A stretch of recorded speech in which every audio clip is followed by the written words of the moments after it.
히브리 통해서 은혜를 나눠왔습니다. 1세기 극심한 박해 가운데 다시 유대교로 돌아가려고 하는 성도들에게 성령의 감동하심 따라서 히브리서자는 편지를 통해 그들을 권면합니다.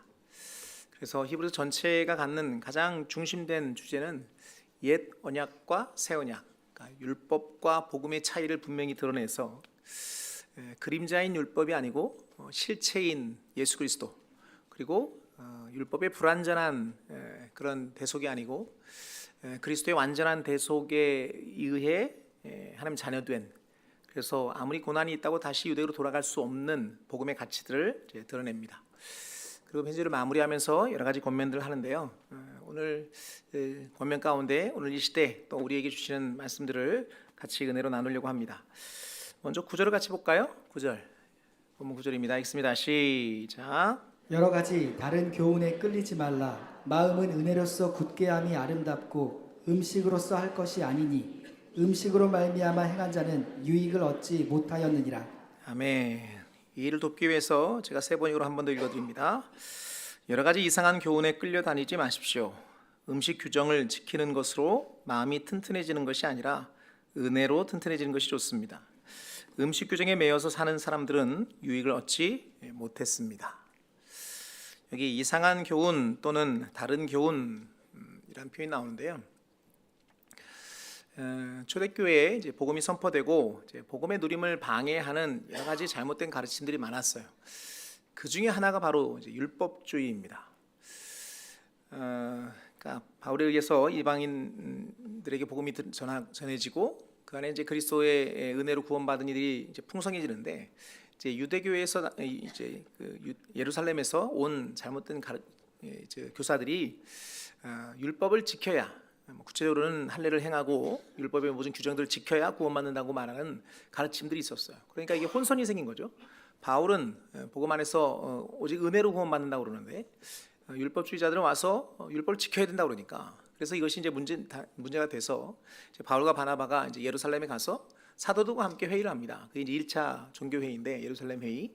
결론은 그것입니다. 율법을 지켜서 행위로 구원받는 게 아니고 은혜로 구원받는 것이다. 다만 구원받은 이들이 구별되기 위해서 목에 매인 것이나 피채 먹는 것이나 음행은 삼가도록 그렇게 권면하는 것으로, 그러니까 모든 논쟁은 이제 일단락됐어요. 그런데도 여전히 교회 안에 여전히 율법을 지켜야 된다고 가르치는 이들 때문에 많은 다툼들이 있었습니다. 그 중에 하나가 이제 먹는 거예요. 먹는 것은, 왜냐하면 예수님, 이제 하나님이 이제 당신의 백성들을 이제 430년간 애굽에 종살이하던 그들을 불러내서 당신 백성 삼으신 다음에 시내산에서 십계명을 주시고 그들로 하여금 하나님 백성으로 살기 위한 방편을 주신 여러 가지 규칙들이 있거든요. 그 중에 먹는 것에 대해서 많이 강조하십니다. 한번 레위기로 한번 가보실래요? 11장입니다.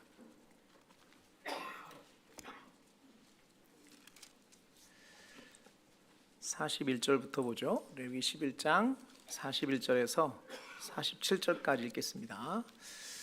41절에 47절 시작. 땅에 기어다니는 모든 길짐승은 가증한즉 먹지 못할지니 곧 땅에 기어다니는 모든 기는 것 중에 배로 밀어 다니는 것이나 네 발로 걷는 것이나 여러 발을 가진 것이라. 너희가 먹지 말지니 이것들은 가증함이니라. 너희는 기어다니는 것 때문에 자기를 가증하게 되게 하지 말며 또한 그것 때문에 스스로 더럽혀 부정하게 되지 말라. 나는 여호와 너희의 하나님이라. 내가 거룩하니 너희도 몸을 구별하여 거룩하게 하고 땅에 기는 길짐승으로 말미암아 스스로 더럽히지 말라. 나는 너희의 하나님이 되려고 너희를 애굽 땅에서 인도하여 낸 여호와라. 내가 거룩하니 너희도 거룩할지어다. 이는 짐승과 새와 물에서 움직이는 모든 생물과 땅에 기는 모든 길짐승에 대한 규례니 부정하고 정한 것과 먹을 생물과 먹지 못할 생물을 분별한 것이니라. 아멘. 먹을 것과 먹지 못할 것, 정한 것과 부정한 것. 그렇게 먹을 것에 대해서 말씀하신 이유는 나는 여호와 너희의 하나님이라. 내가 거룩하니 너희도 몸을 구별하여 거룩하게 하라. 그래서 땅에 기는 것, 부정한 것을 먹어서 스스로 부정하게 여기지 말라. 하나님이 거룩하시니까 너도 거룩하라 라고 명령하신 것이죠. 그러니까 하나님의 의도는 너무나 분명합니다. 그러니까 430년 동안 애굽에 종살이 했어요. 그들을 하나님의 백성으로 선택하는 데 있어서 그들의 됨됨이나 그들의 어떠함 때문이 아니고 하나님의 사랑과 또 약속의 신실하신 그분의 성품, 아브라함과 하신 약속 때문에 그 후손인 이스라엘 백성들을 당신의 백성 삼으시는 거예요. 그래서 그들의 능력이 아니고 하나님이 10가지 재앙을 애굽에 쏟아 부으시고 바로가 두 손 두 발 다 들고 그렇게 항복해서 나온 이들이잖아요. 그러니까 이미 수대에 걸쳐서 몸에 배어버린 그 애굽 땅에서의 습관들, 특별히 애굽은 온통 우상으로 가득한 나라니까 그곳에서 하는 모든 행동들 또 습성들, 특별히 어느 나라나 절기가 있거든요. 그리고 절기 때마다 같이 병행되는 모든 우상을 섬기는 그런 모든 것들이 그들 안에 몸에 배어 있잖아요. 그러니까 이제 하나님 백성 됐으니까 그들을 선택하신 건 하나님이시고 그들을 끌어내신 분이 하나님이시지만 이제 그렇게 하는 백성 된 이스라엘 백성들이 하나님 백성답게 살도록 하기 위해 주님이 주신 명령은 아무거나 먹지 말고 되는 대로 살지 말고, 원래 그냥 놔두면 하던 대로 하니까 그렇게 애굽에서 행하던 대로 그렇게 막 우상 숭배하던 대로 살지 말고 유일하신 하나님만을 섬기는 모습으로 살도록 이제는 네 맘대로 살지 말고 내가 말한 대로 살아라고 주신 게 여러 가지 규례들이에요. 먹는 거, 입는 거, 행동하는 거. 절기만 해도 그냥 애굽에서 하던 그 전통의 절기가 아니고 하나님 명령하신 절기들, 이렇게 통해서 결국 하나님이 그 거룩함을 기대하신 것은 네 맘대로 살지 말고 내 말씀대로 살아라는 거거든요. 근데 하나님의 의도는 싹 빠지고 이제 그 문자만 남아가지고 그 문자에 매여서 그렇게 사람들을 그 문자 안에 가두는 게 이제 율법주의거든요. 그러니까 성경이 분명히 말해요. 먹는 것으로 거룩해지는 게 아니에요.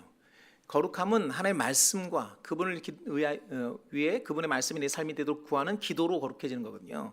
자, 디모데전서로 가보세요. 디모데전서 4장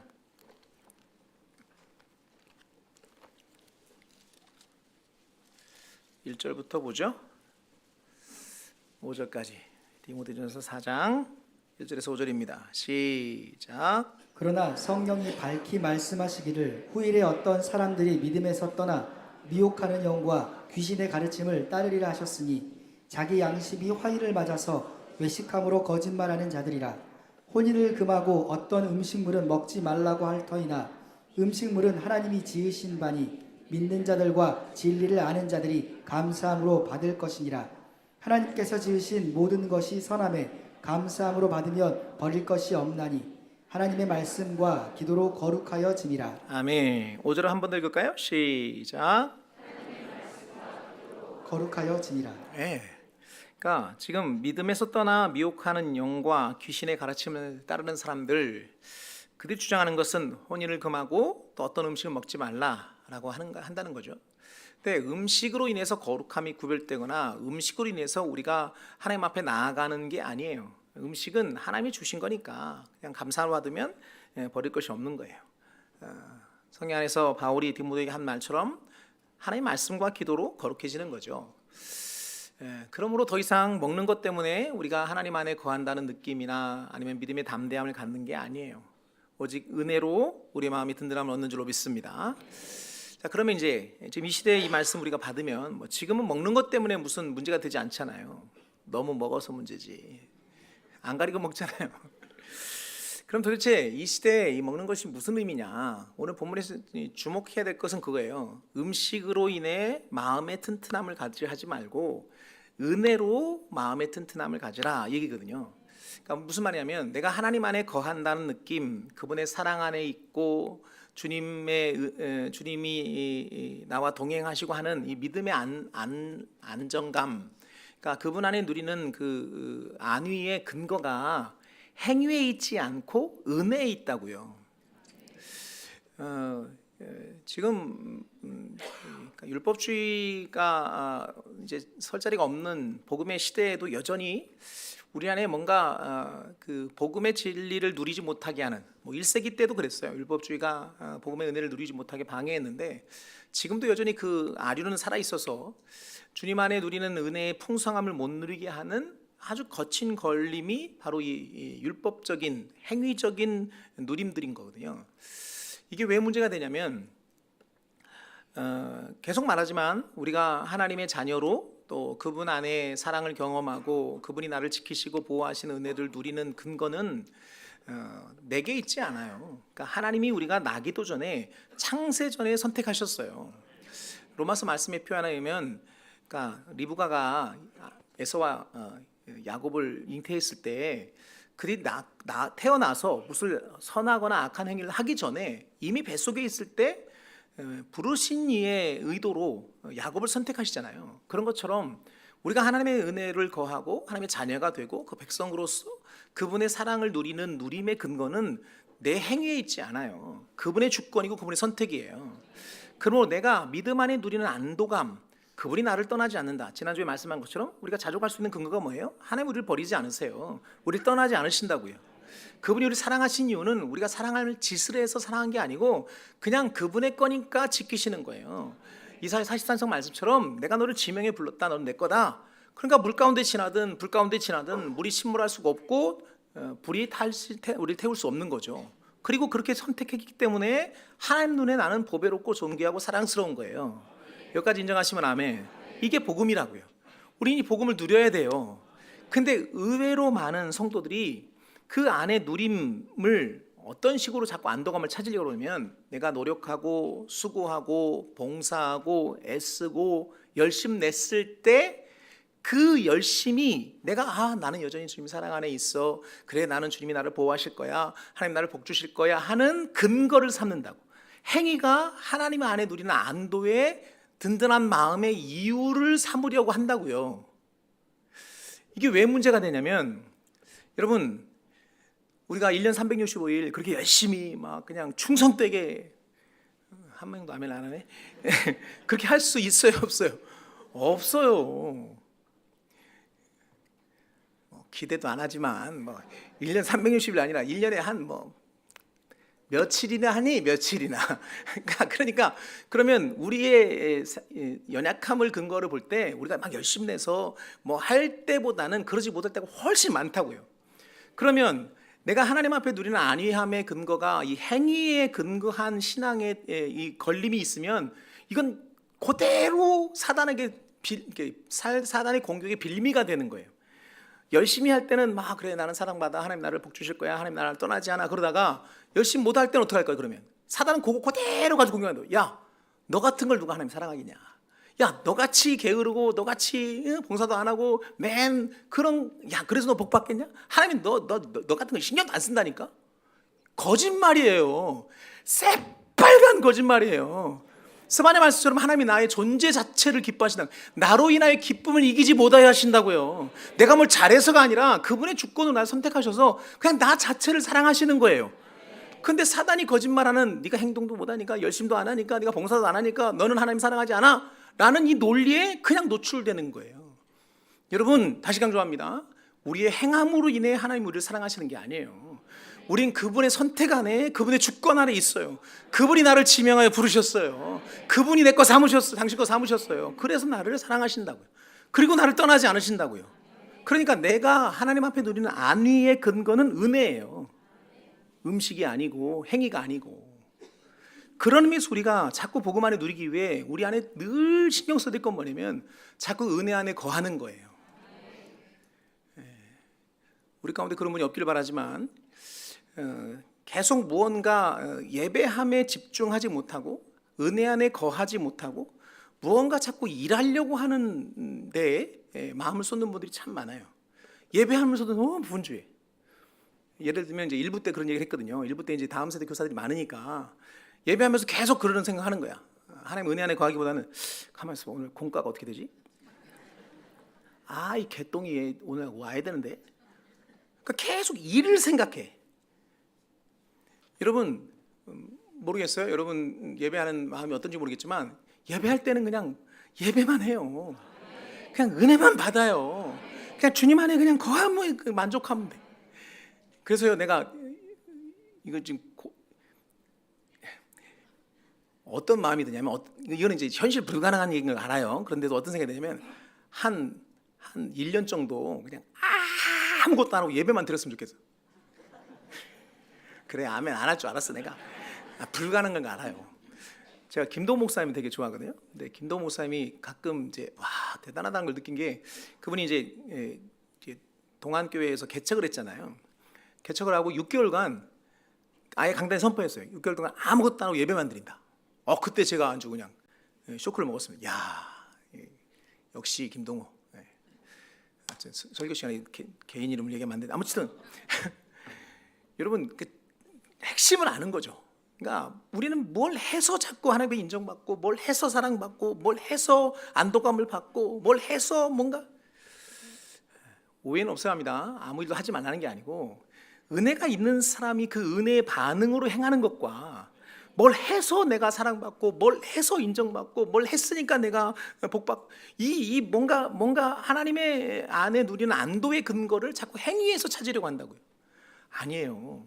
은혜예요, 은혜. 그래서 여러분 이제 올 한 해 시작하고 이제 벌써 2월 첫째 주인데요. 계속 강조합니다. 여러분 예배함에 집중해야 돼요. 은혜 안에 머물러야 돼요. 이 복음의 은혜를 충분히 누리고 그 은혜가 차고 넘쳐서 그 감격이 나의 행위로 섬김으로 나오는 거죠. 그렇게 섬기면 그 충성됨이 절대로 사단의 도구가 되지 않아요. 근데 아까도 얘기했지만 자꾸 내가 뭘 해서 안도감을 가지려고 하는 사람들은 일단 그 사단의 빌미도 되지만 동시에 그것이 정확하게 남을 비판하고 정죄하는 도구로 쓰여요. 그러니까 뭘 행해서 내가 인정받는다고 하는 마음을 갖고 있게 되면 그렇게 행하지 않는 사람이 눈에 들어와. 그리고 이러는 거지. 아 저것 봐. 에이구 저것들. 에이구 그래. 꼭 어디 누구 보는 것 같아요? 바리새인 같아요. 바리새인. 그게 무서운 거래요. 그러니까 복음과는 전혀 상관없는 삶을 하고 있는 거죠. 여러분 다시 복음으로 초청합니다. 우리 행위가 아니고 은혜인 줄로 믿습니다. 우리가 주님 안에 자녀됨의 누림, 내가 하나님의 자녀이기 때문에 누리는 안도감, 마음의 튼튼함, 이것은 은혜이지 행위가 아니에요. 행위는 은혜에 대한 반응이에요. 나의 열심이 아니고 하나님의 열심이 우선이에요. 할렐루야. 사랑하는 지체 여러분, 우리 은혜 안에 거하십시다. 더 예배함에 집중하십시다. 그분 안에 거함에 더 애를 쓰십시다. 애씀에 에너지가 있다면, 에너지를 쓴다면 90은 여기다 쓰고 나머지는 이 은혜의 힘을 얻어서 나는 10%만 하는 거기다. 뭔 말인지 못 알아들어서 아멘 안 하는 거예요. 할렐루야. 우리 마음의 든든함의 이유는 행위에 있지 않습니다. 은혜에 있는 줄로 믿습니다. 자, 본문으로 다시 돌아와 보세요. 두 번째 10절부터 볼까요? 13절까지 읽겠습니다. 10절부터 13절까지 시작. 우리에게 제단이 있는데 장막에서 섬기는 자들은 그 제단에서 먹을 권한이 없나니 이는 죄를 위한 짐승의 피는 대제사장이 가지고 성소에 들어가고 그 육체는 영문 밖에서 불사름이라. 그러므로 예수도 자기 피로써 백성을 거룩하게 하려고 성문 밖에서 고난을 받으셨느니라. 그런즉 우리도 그의 치욕을 짊어지고 영문 밖으로 그에게 나아가자. 13절만 한 번 더 읽을까요? 시작. 그런즉 우리도 그의 치욕을 짊어지고 영문 밖으로 그에게 나아가자. 아멘. 이해를 돕기 위해서 제가 12절 13절을 세 번역으로 읽어드립니다. 그러므로 예수님께서도 자기의 피로 백성을 거룩하게 하시려고 성문 밖에서 고난을 받으셨습니다. 그리함으로 우리도 진영 밖으로 나가 그에게로 나아가서 그가 겪으신 치욕을 짊어집시다. 이게 우리 신앙의 아주 중요한 태도가 잘 드러납니다. 여기서 말하는 제단, 9절에 10절에 나와 있는 우리에게 제단이 있는데 할 때 이 제단은 율법의 제단을 말하는 게 아니에요. 십자가의 제단을 말해요. 이미 앞에서 우리가 확인한 것처럼 우리의 대속은 아론의 반차를 따르는, 아론의 계열을 따르는 율법의 대속, 불완전하고 내가 죄 지을 때마다 반복하고 국가적으로는 1년에 한 번 대속제일에 매년 반복해야 되는 불완전한 대속이 아니고 멜기세덱의 반차를 따르는 예수 그리스도의 단번에 영원한 속죄를 이루신 그 대속의 은혜로 구원받은 사람들이에요. 여기까지 인정하시면 아멘. 그런 제단이 있는 사람들, 즉 그렇게 하나님의 자녀가 되고 그렇게 예수님의 제자된 사람들이에요. 그들이 어디로 나아가냐? 바로 주님이 가신 그 길, 십자가의 길을 따라 영분 밖으로 그분이 지신 그 치욕의 짐을 지고자 나아가자는 거죠. 자, 부연합니다. 성도로 산다는 것, 하나님의 백성이 되고 예수님의 제자가 된다는 그 삶의 방향과 지향은 내 욕망을 이루고 내 의를 이루고 내가 원하는 바를 성취하기 위한 방향이 아니에요. 여기서 아멘을 해야 되는데, 자, 아멘을 준비하시고, 내 욕망을 이루고 내 의를 이루는 길이 아니에요. 하나님의 제자가 되고 하나님의 백성이 되고 예수님의 제자가 되는 순간 우리의 신앙의 방향은, 우리의 그 삶의 목적과 지향은 주님이 가신 길을 따라가는 거예요. 그걸 십자가의 길이라고 그래요. 주님도 제자한테 말씀하셨어요. 너희가 나를 따라가거든 자기를 부인하고 자기 십자가를 지고 주를 따를 것이니라. 말씀처럼 나를 부인하고, 이 부인한다는 말이 뭐예요? 내 욕심 다 버리고, 내가 하고자 하는 얘기 다, 그 의도 다 내려놓고. 왜 아멘 안 해? 그러니까 이게 사실은 신앙의 시작이거든요. ABC예요. 엄청난 제자도의 경지에 이른 사람에게 말하는 게 아니고, 그게 시작이에요. 나를 부인하고 자기 십자가를 지고 주님이 가신 길 따라가는 거. 할렐루야. 그러니까 우리의 삶의 지향은 그분을 따라가는 거예요. 근데 그 길이 고난의 길이라고요. 때로는 치욕이기도 해요. 그게 우리가 성도가 지향하는 바예요. 근데 문제는 뭐냐면 이런 걸 별로 듣고 싶지 않아요. 강단에서 자꾸 이런 소리는 잘 안 들리는 거죠. 근데 여러분 기억해야 합니다. 듣기 싫어 들어야 살아요. 사람들 이런 거 좋아해요. 복 받고 잘 되고 막 높은 자리에 오르고 막, 그래서 어느 자리에 올라서 그때 하나님 영광 돌리겠습니다 하는 그런 뭔가 스포트라이트를 받는 것들을 좋아하는데,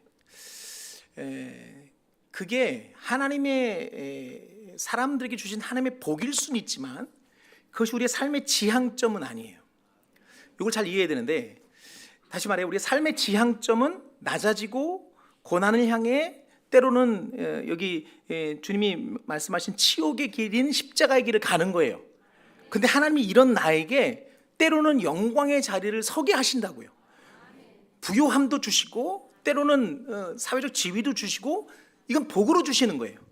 나는 이 방향으로 가고, 나는 십자가의 길을 가고, 이런 나를 하나님이 높이셔서 어떤 영광을 누리게 하실 수도 있어요. 그러나 내 삶의 방향이 이게 되면 안 된다고요. 하나님께 잘 보여가지고 내가 높은 자리에 가고 영광 돌리고, 이게 삶의 지향이 되면 안 된다고요. 그럼 어떤 문제가 생기냐면, 하나님이 가신 십자가의 길을 위해 겪어야 될 의와 의로움과 또 하나님의 뜻을 따르는 그 자기 부인의 걸음은 생략돼 버리고, 이걸 이루기 위해 세상 사람이 그러하듯 수단과 방법을 가리지 않고 이 자리로 가려고 하는 거예요. 여기에 플러스 알파 돼서 하나님도 이용해. 왠지 우리의 모습 보는 것 같지 않아요? 그러니까 계속 말하자면 하나님은 의를 원하시는데, 이 불의한 세상에서 의로움으로, 이 부패한 세상에서 소금으로 살아내기 위해 때로는 고난당할 수도 있고, 때로는 미련한 욕도 들어가면서 그래도 하나님이 원하는 의를 이루며 가야 되는데, 지향점이 잘 맞으니까, 주님이 가신 십자가의 길이 아니고 하나님이 복으로 주시는 것인 그것이 내 삶의 지향이 되다 보니까, 여기에 오르기 위해 온통 반칙과 불법들이 막 점철된 삶을 사는 거죠. 그리스도인 이름은 갖고. 그게 지금 우리의 현주소예요. 이게 지금 우리 보통 심각한 게 아니에요. 이건 하나님이 주신 복입니다. 주실 수도 있고 안 주실 수도 있고. 근데 이거 우리는 상관없어요. 우리는 이 길로 가기로 결정했으니까. 여기서 아멘 해야 됩니다. 우리 이 길로 가기로 결정했으니까. 왜냐? 그 길이, 그게 바로 생명의 길이기 때문이에요. 주님 말씀하죠. 좁은 문으로 들어가라. 넓은 문으로 들어가면 당장 사람들 보기에는 넓은 문이 좋아요. 문도 크고 또 길도 막 아스팔트 깔려 있고 많은 사람이 가기도 하고 그러니까. 근데 주님이 왜 좁은 문으로 들어가냐면, 그 길의 끝이, 좁은 문은 생명의 길이에요. 길의 역할은 어디로 다다르게 하느냐예요. 그러니까 하나님이 명령하신 길은 우리를 생명으로 인도하는 길이에요. 주님이 가신 십자가의 길이 우리를 생명의 길로 인도한다고요. 그래서 그 길이 고난의 길이기도 하고 때로는 치욕의 길이기도 하지만 우린 그 길로 가는 거예요. 모든 사람이 가는 불법과 불의함과 그저 영광을 위해 살아가는 그 반칙이 난무한 그 길이 아니고, 좀 미련하다는 소리를 듣더라도 의를 이루며 가는 걸음인 거죠. 우리의 삶의 지향은 십자가의 길인 줄로 믿습니다. 자, 우리 디모데후서로 한번 가보실래요?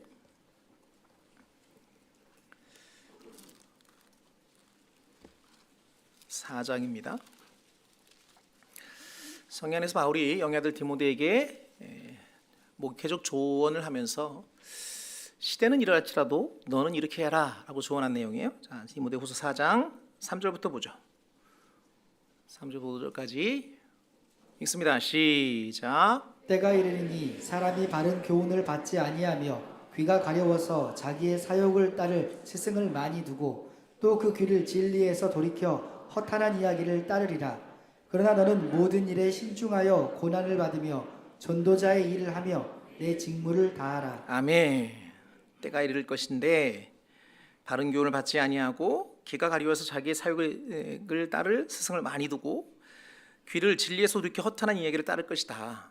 그러나 너는 모든 일에 신중하여 고난을 받으며 전도자 일을 하며 내 직무를 다하라. 그러니까 시대의 흐름이 어떠하든 너는 너의 갈 길을 가라. 예. 모든 사람이 넓은 문으로 갈 때 너는 생명의 길로 가라. 모든 사람이 자기 욕망을 위해 살아갈 때 너는 그 자기를 부인하고 십자가를 지는 길로 가라. 모든 사람이 자기 영광을 위해 살 때 너는 고난의 길로 가라 라고 말하고 있는 거예요. 이게 지금 디모데에게만 하신 말씀이 아니고 오늘 이 시대 우리에게 주신 말씀인 줄로 믿습니다.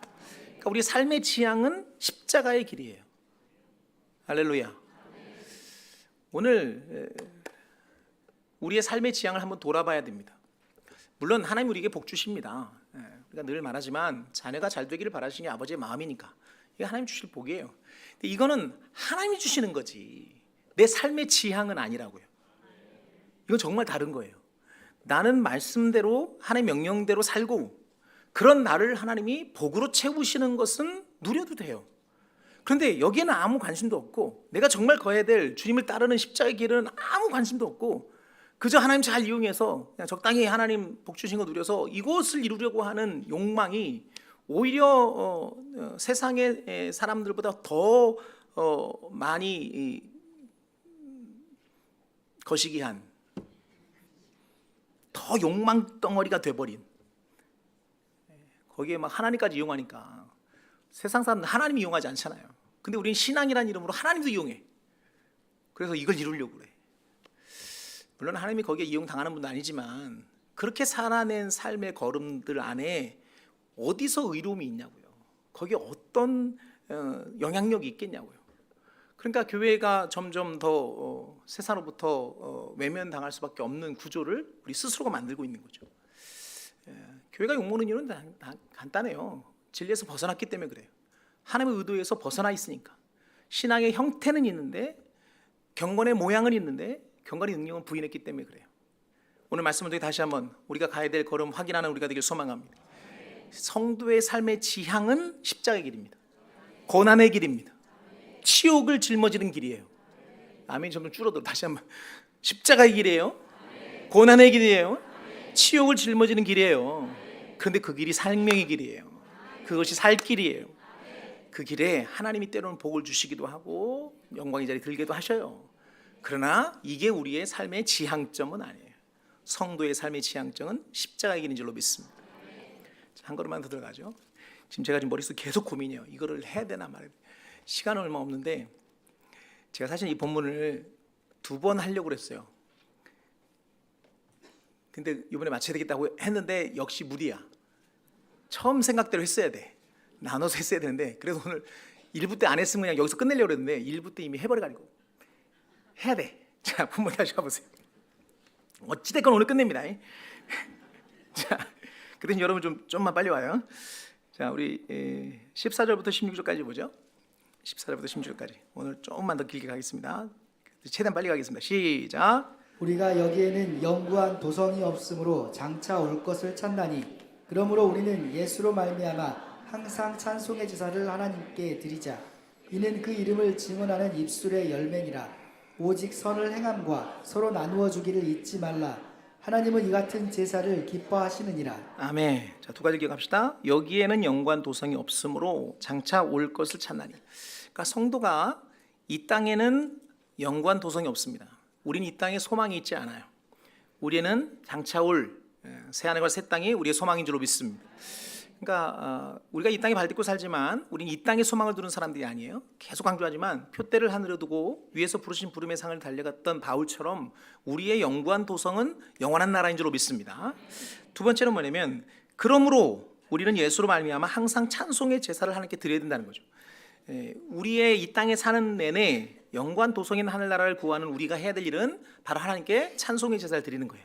근데 이 찬송의 제사에 두 가지가 있다는 거죠. 하나는 뭐냐면 바로 예수의 증인된 입술의 열매. 계속 강조하지만 우리는 예수님의 증인으로 부름받는 줄로 믿습니다. 증인이란 말은 내가 경험한 것을 증언하는 사람들인데 난 누구를 증언하냐? 바로 예수를 증언하는 사람들이에요. 예수님이 어떤 분이에요? 하나님이세요. 근데 그분이 사람으로 오셨어요. 나를 위해 기꺼이 십자가 대속을 이루셨고 부활하셨어요. 이거의 증인이라고요. 자, 제가 묻습니다. 여러분이 예수님의 증인이라고 인정하시면 아멘. 자, 이 아멘은 쉬운데 그 다음 아멘 잘 대답은 하지 마요. 속으로만 대답해. 내가 상처받을 수 있으니까. 그러면 지금 여러분 예수님의 증인으로 사십니까? 자, 여기 이제 우리의 숙제예요. 지금 교회가 세상이 바라보는 교회의 시선이 그렇게 달갑지 않잖아요. 그러니까 성도들 스스로도 본인이 그리스도임을, 예수님의 증인임을 잘 드러내려지 않아요. 이순신 장군이 죽기 전에 내가 나의 죽음을 아무에게도 알리지 말라 그랬듯이 내가 그리스도인 것을 아무에게도 알리지 말라 이렇게 유언하고 사는 사람들이 많아요. 그게 그러니까 증인의 삶을 살아야 되는 우리가 그분의 증인의 삶에 대한 그 삶의 도전 그 증인이라는 사실 자체를 잊고 사는 거죠. 그냥 교회 올 때는 그리스도인인데 삶에서 내가 그리스도인의 증인되고 있나? 내 말을 통해 삶을 통해 내 삶의 족적을 통해 하나님의 그리스도의 향기를 발하고 있나는 한번 돌아봐야 되는 거죠. 그게 우리가 하나님께 드리는 찬송의 제사인 거예요. 하나님 그런 삶을 기대하신단 말이에요. 물론 맨날 말로 누굴 예수님을 증거하라는 전도하라는 말만을 그렇게 좁은 의견으로 갖고 있지 않아요. 좀 더 큰 의미에서 삶의 방향과 지향이 삶의 모습이 그냥 내가 그리스도를 드러내는 그리스도의 제자로서의 삶의 향기를 드러내는 거죠. 그게 우리의 삶의 지향이라 줄 믿습니다. 두 번째는 뭐냐면 오직 선한 행함과 서로 나누기를 기뻐하라.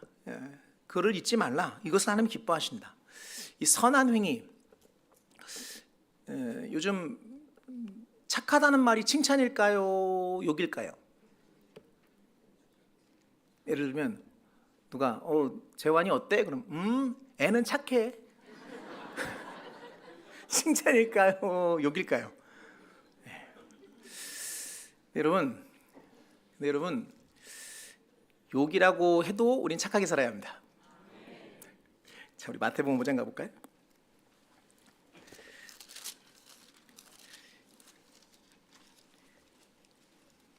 14절부터 보세요. 16절까지 읽겠습니다. 시작. 너희는 세상의 빛이라. 산 위에 있는 동네가 숨겨지지 못할 것이요 사람이 등불을 켜서 말 아래에 두지 아니하고 등경 위에 두나니 이러므로 집안 모든 사람에게 비치느니라. 이같이 너희 빛이 사람 앞에 비치게 하여 그들로 너희 착한 행실을 보고 하늘에 계신 너희 아버지께 영광을 돌리게 하라. 아멘. 이 말씀처럼 우리가 세상의 빛이라고 믿으시면 아멘. 그럼 우리는 빛됨을 드러내는데 그 빛됨이 어떻게 드러나냐? 우리의 착한 행실을 보고 하나님 아버지께 영광을 돌리게 하라. 여기서 말한 착함은 그냥 선함이라는 보다는 오름이에요. 오름. God is good 할 때 그 선함이거든요. 그러니까 우리의 착한 행실은 정서적인 차원보다는 훨씬 더 의지적인 차원이에요. 하나님의 의를 이루는 삶, 그게 착함이에요. 우리가 걸어가는 살아내는 삶의 자리가 여기 빛과 대치되듯 어둠이에요. 세상은 부패하고 어둡고 불의해요. 불법이 가득한 세상에서 우리가 걸어갈 착한 행실은 의를 이루며 사는 거예요. 그리고 그 의를 이루는 삶에는 타협점이 없어요. 이 타협이 되는 순간 우리의 착함은 상실되는 거거든요. 그게 지금 세상이 우리의 신앙의 걸음을 무너뜨리는 방법론이에요. 계속 말하지만 복음이 이 땅에 들어온 다음에 세상은 한 번도 복음에 대해서 긍정적인 적이 없었어요. 강도와 방법은 달랐을 뿐 늘 배타적이었어요.